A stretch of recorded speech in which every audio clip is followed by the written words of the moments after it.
Pengamat kebijakan publik Bonatua Silalahi menyentil kapasitas Institusi Arsip Nasional Republik Indonesia atau ANRI. Pasalnya ANRI mengakui tak memiliki arsip ijazah Presiden ke-7 Republik Indonesia Joko Widodo.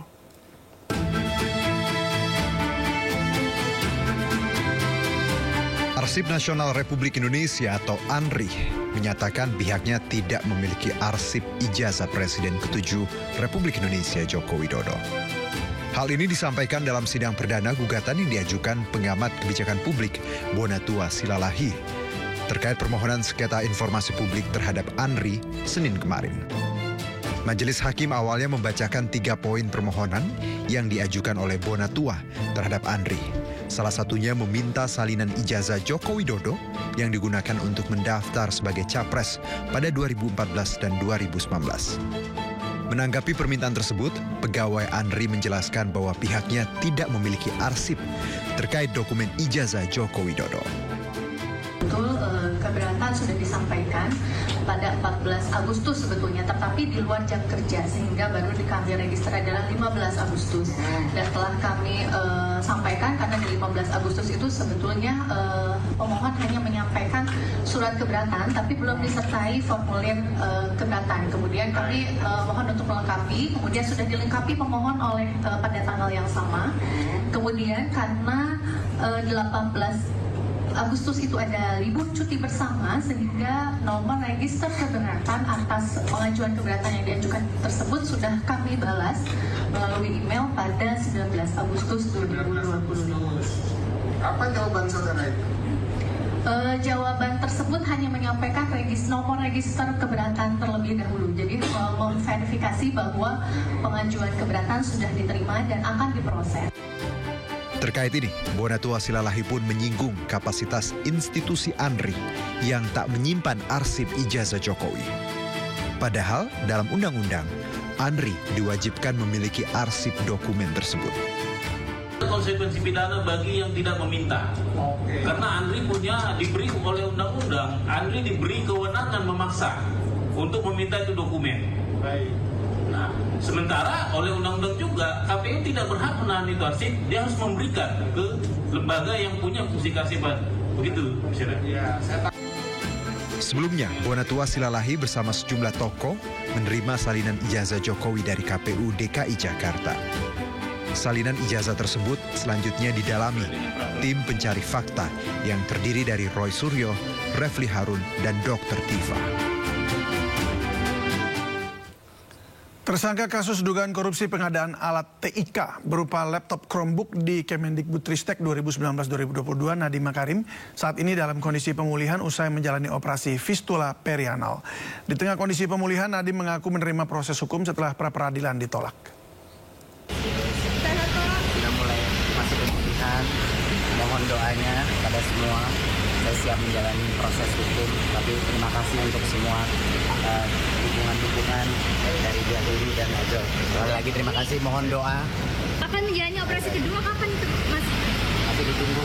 Masih ditunggu. Kemarin terkait hasil pra-peradilan di mana, Mas? Ya, mohon doa saja. Saya menerima hasilnya. Tapi mohon doa. Terima kasih. Makasih, Mas.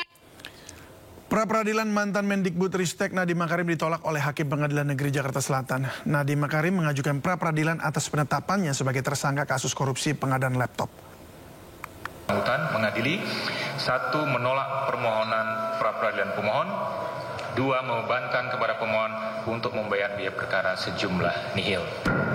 Demikianlah diputuskan pada hari Senin tanggal 13 Oktober 2025 oleh Ketut Darmawan Esa, Hakim Pra-peradilan pada Pengadilan Negeri Jakarta Selatan. Pra-peradilan mantan Mendikbudristek Nadiem Makarim ditolak Hakim Tunggal Pengadilan Negeri Jakarta Selatan. Sidang terkait sah atau tidaknya penetapan tersangka Nadiem Makarim dipimpin Hakim Tunggal Ketut Darmawan. Darmawan menilai penetapan tersangka terhadap Nadiem Makarim telah sesuai prosedur dan sah menurut hukum yang berlaku. Terkait penolakan pra-peradilan tersebut, kuasa hukum Nadiem menyebut pihak Nadiem akan mempersiapkan beberapa alat bukti yang bisa meringankan Nadiem di pokok perkara nanti. Sekali lagi bahwa proses peradilan ini baru membuktikan administrasi daripada penetapan tersangka, sebagaimana tadi juga sudah ditetapkan. Nah, dengan demikian maka kami sebagai penasihat hukum Pak Nadiem akan mempersiapkan ya alat-alat bukti yang tentunya akan memberikan pembuktian secara substansial nantinya di dalam pemeriksaan pokok perkara. Sementara itu, keluarga Nadiem Makarim yang hadir dalam sidang menyebut akan menjalani proses hukum yang berlaku meski mereka tahu Nadiem adalah pribadi yang jujur dalam pekerjaannya. Mesti ngomong apa saya? Hasil peradilan ini hasil keputusan ini tentu saja sangat menyedihkan, mematahkan hati kami sebagai orang tua Nadiem ya. Kami tahu bahwa anak kami adalah orang yang bersih, yang menjalankan seluruh pekerjaannya, karirnya itu dengan prinsip-prinsip itu. Seperti yang udah pernah saya katakan, dengan prinsip-prinsip moral dan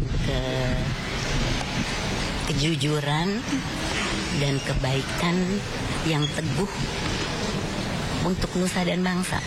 Untuk nusa dan bangsa. Kita sedih dan nggak mengerti mengapa ini semua bisa terjadi. Tapi setelah mengatakan itu, ya udah, sekarang kita hadapi perjuangan ke depan yang pasti masih panjang, nggak mungkin panjang. Tapi saya tahu bahwa anak saya anak yang jujur dan dia akan berjuang dan dia akan mengungkapkan kejujurannya itu. Sebelumnya Nadiem Makarim ditetapkan sebagai tersangka dalam kasus pengadaan 1,2 juta unit laptop untuk sekolah dalam pendidikan berbasis daring ketika pandemi COVID-19 dengan anggaran mencapai 9,3 triliun rupiah pada tanggal 4 September 2025 lalu. Sebelum ditetapkan sebagai tersangka, Nadiem menjalani 2 kali pemeriksaan oleh penyidik Jaksa Agung Muda Tindak Pidana Khusus pada tanggal 23 Juni 2025 dan 15 Juni 2025. Dalam kasus ini, Kejagung sudah menetapkan 5 tersangka termasuk Nadiem yang menyebabkan kerugian negara hingga 1,98 triliun rupiah. Dari Jakarta, Nata Arman, M. Hoirin, Rizky Solehudin, iNews melaporkan.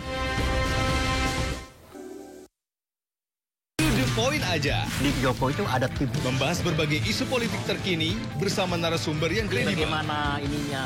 Oke. Bawahnya ada bunker, tempat naruh uang.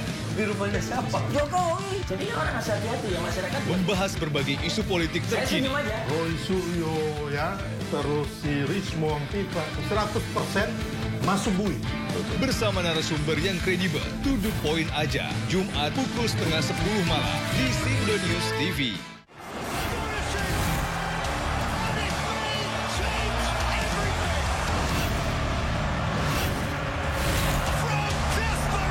European Qualifier dilihat live di Sindo News TV.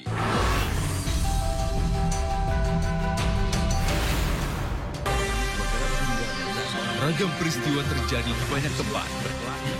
Menelantarkan bayi berusia 3 bulan. Ditemukan narkoba di dalam rumah. Menabrak tiang pipa milik perusahaan minyak dan gas asing. Mengabarkan secara update dan faktual. Warga pun ramai-ramai berjibaku mengevakuasi mobil. Harus menyeberangi sungai Cikaso. Yang menampilkan sejumlah alat yang rusak setelah nekat meracik obat. Sindo Files. Setiap Senin sampai Jumat jam 6 sore. Di Sindo News TV. Sindo Sore. Setiap hari di Sindo News TV. Beyond Headline.